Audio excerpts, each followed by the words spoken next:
Hey everyone, welcome back to the channel. Today I'll be talking about 3 headline copywriting strategies that are going to help you get a lot more engagement and open rates with your copy. All these strategies can be applied to any type of content or copy. After all, 80% of people will read a headline and that's it. So if your headline isn't very good, that means people aren't going to read the rest of the content or copy, and then you get no results. Obviously, that's not good. David Ogilvy had a famous saying that once you've written your headline, you spend 80 cents of your dollar. That means that you should be spending actually quite a bit of time on every headline that you write. For example, if I do a copywriting campaign for one of my clients, often I'll be writing dozens of headlines, maybe even 50 to 100 different variations, and then choosing from the best one. And something you can also do is when you are writing headlines, wait until the end of the project, whether it's copywriting, a blog post, because after you've done your research and gotten a lot of data and whatnot, then you can actually go create an even better headline. So make maybe a basic one at first, just something simple, and frankly, it might be very good, but what you'll find after a campaign is nearly done, you'll have so much more info and knowledge, you can then write the best headline possible for that campaign. The first headline strategy is using a sense of urgency. A sense of urgency essentially prompts a user to take action sooner than later in fear that they're going to miss out on something. So check out these advertisements for Barack Obama's 2012 campaign. The first says that time is running out, join Barack today, are you in? And now by saying that time is running out, it's instantly communicating that if they don't take action and vote, they won't be able to do that later.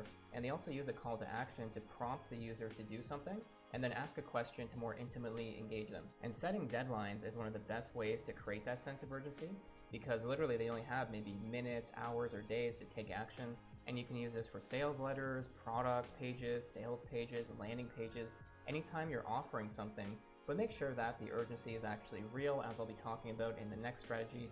You can't necessarily just make things up like that. With that being said, the second strategy is creating a sense of scarcity.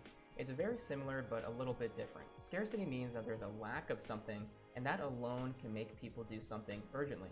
This is because there's a human tendency to want things when they're harder to get. For example, there's a famous scientific study where they actually put 2 cookie jars in front of volunteers.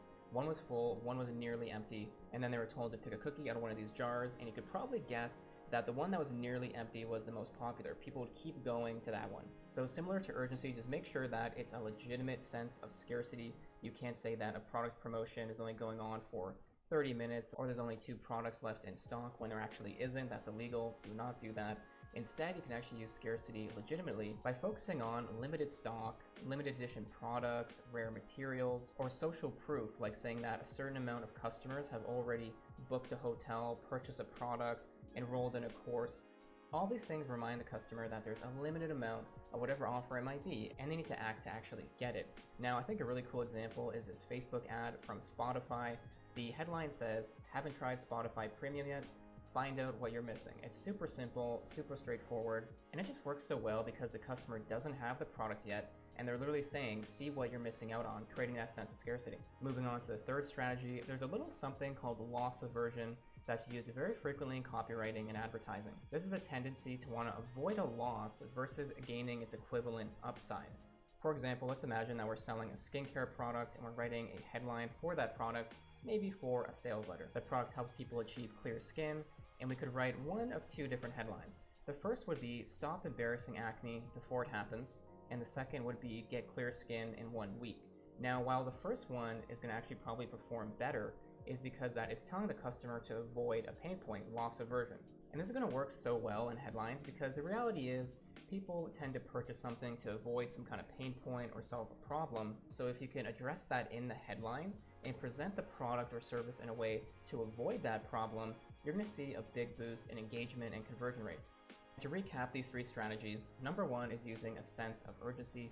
Try to prompt users to take action with deadlines. And then with scarcity, what you can do is talk about limited edition products, limited amounts of stock, rare materials, things that make an item or service seem very scarce and limited, and they have to get into the club per se. And then thirdly, using loss aversion, where you're writing headlines in a way to target someone's pain point and tell them to avoid it from happening again. Now, if you want to learn more about headline copywriting and copywriting in general, go to the description and get my free courses, other related copywriting content, and I'll see you in the next video.